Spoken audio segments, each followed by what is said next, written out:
Today's Chicago Bears mailbag is presented by Magic Spoon. If you want delicious, high-protein cereal that's also healthy for you, I suggest going to Magic Spoon. Go to magicspoon.com/bears. 13 grams of protein, only 4 grams of net carbs, and yes, 0 grams of sugar. I personally love the peanut butter. It's my favorite flavor. I crushed a bowl of it before today's show. That sucker is empty. magicspoon.com/bears. There's also a link in the comments and in the description. Let's go to Fofo Plays. If we trade Robinson for a first, how about Treylon Burks from Arkansas in next year's draft? He got serious potential, and what the F happened to the beard? Shaved the beard during the NBA draft. It is what it is. If we trade Robinson for a first, that'd be nice. I mean, I'd rather keep him, but that works. Treylon Burks, I like him a lot. 6'3", 230 out of Arkansas. Physical specimen. I think he reeks of DK Metcalf. He could be the next DK. Blink, #Bears, can Marquise Goodwin win the wide receiver 3 spot? He can. I think Damiere Byrd's in the lead there. Matt Nagy said on Tuesday that there's a lot of competition from wide receiver 3 all the way to 10. So he acknowledged what I've been saying all along. Allen Robinson and Darnell Mooney are your top 2 receivers, as they should be. But after that, hey, Damiere Byrd, Goodwin, Rodney Adams, who's had a good camp. You've got Daz Newsome, Riley Ridley, Javon Wims. A lot of competition. Including Marquise Goodwin being right in the mix. B. Beal Sr., is that Bradley Beal Sr.? Do the Bears have a top 5 defensive line? If fully healthy and if Eddie Goldman returns to form, then yeah, there's a good argument. Goldman, Akeem Hicks, Bilal Nichols, Mario Edwards, Angelo Blackson's had a good camp. Mike Pinnell's a solid vet. If you count Khalil Mack as a D lineman, even though he's a 3-4 outside linebacker, that's a pretty stout group, there's no doubt. Keith Riggle, does the O-line being decimated increase Justin Fields' odds of starting soon? I don't think it increases or decreases. I see what you're saying. You're saying, well, you need a mobile quarterback. Sure, but you can't just be like, hey, we're going to put Fields in because our O-line's more banged up and he's more mobile. Number one, it's not like you want to throw a rookie in there just because he's more mobile behind a bad offensive line, a banged-up group. That's not what you want. You don't want to kill his confidence early if he's just getting hounded. Number two, Dalton, they're not going to bench Dalton because of an offensive line issue. It'll be because Justin Fields is ready. So I see what you're saying, but I don't think that'll be the case. Aldo Rain, who would you rather keep long-term, Roquan Smith or Allen Robinson?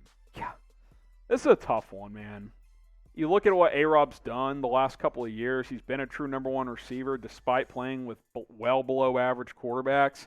I'm a big A-Rob guy. You guys know that. I've defended him this entire time. I think he should have gotten a long-term deal. It hasn't happened.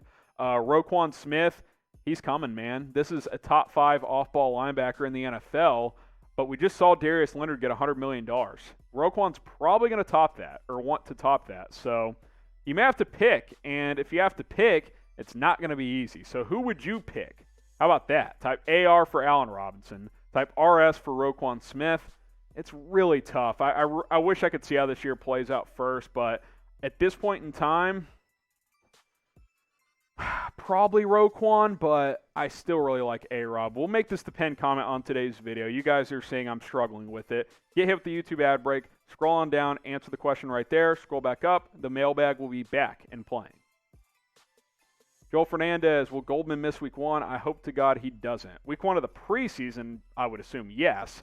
Week 1 of the regular season, I mean, he should be off the COVID list somewhat soon, so I don't think that'll be an issue. I mean, we still have about a month until the regular season, but you never know. I mean, if he's, out of shape or something, or it takes him a while to get back into shape after dealing with COVID, then, he's a big guy. It could hit him harder than others. So I hope that's not the case. I don't think it'll be the case, but we got to see him back at practice first. Go Cubs go. What rookie besides Fields are you looking forward to most? After Fields, well, Tevin Jenkins won't play against the Dolphins, so not him. I mean, I named Khalil Herbert. I'm excited to see him. Daz Newsome, he's been working his way back from the broken collarbone. How much will he play? Will he for sure play? I think he'll play, but how much, I'm not sure. Those are a couple of guys I'm keeping an eye on, certainly.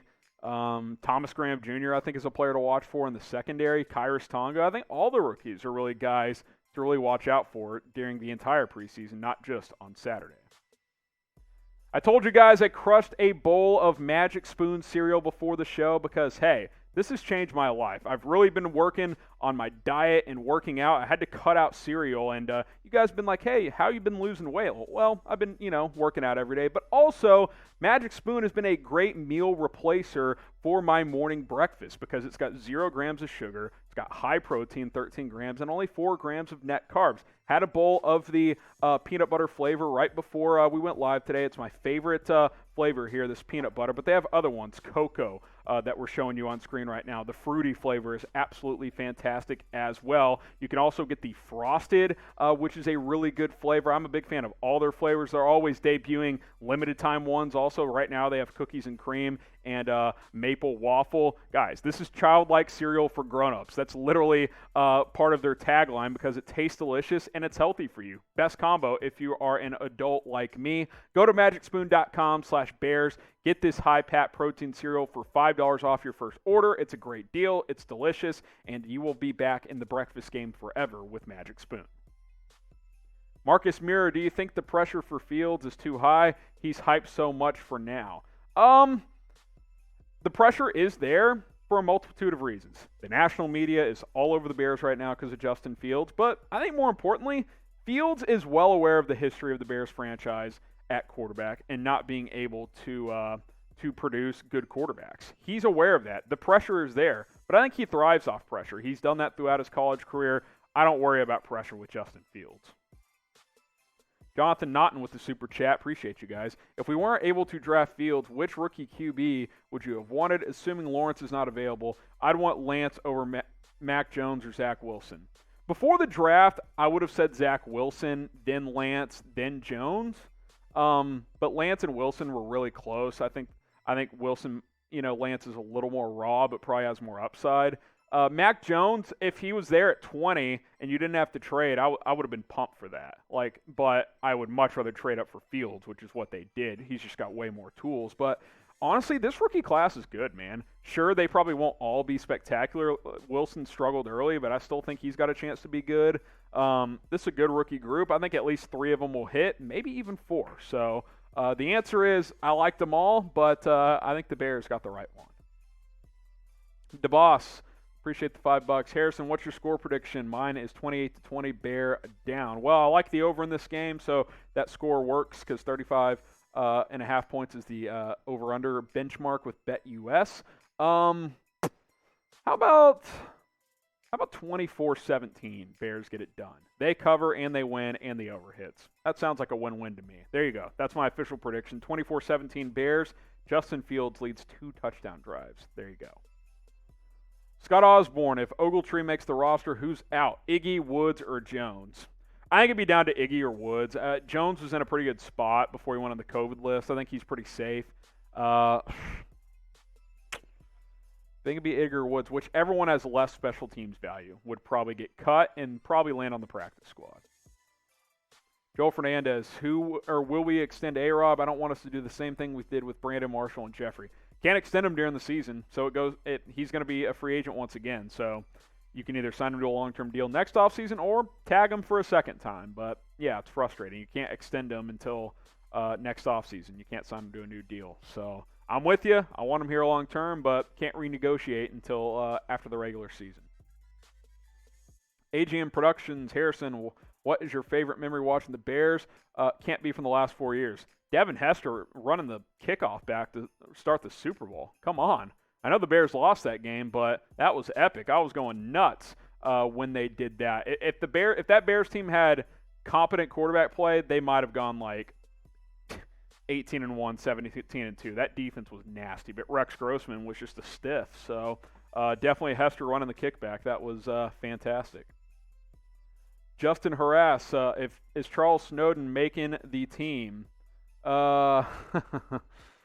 Justin, wow.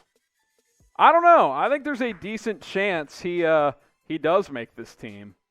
Appreciate Justin for super chatting me on this one. I've had him making the team on my first 2 53-man rosters, but other than that, I don't know. I mean, he had a sack in camp recently. I think he's got a good chance of making the team. For sure a practice squad candidate if he doesn't. Hey, are you a real one? Well, if you are, you've already subscribed. But if you haven't, hit that big red button because we're closing in on 30,000 subscribers. I got to get there before kickoff on Saturday against the Dolphins. Come on, let's hit 30K. Type S if you've already subscribed, but if you haven't, excuse me, just hit that big red button, share the link below with a friend, youtube.com/BearsNow. Spam S if you have, and then after you actually do subscribe, you can still type S. Grayson Wolford, N'Keal Harry for Nick Foles in a second.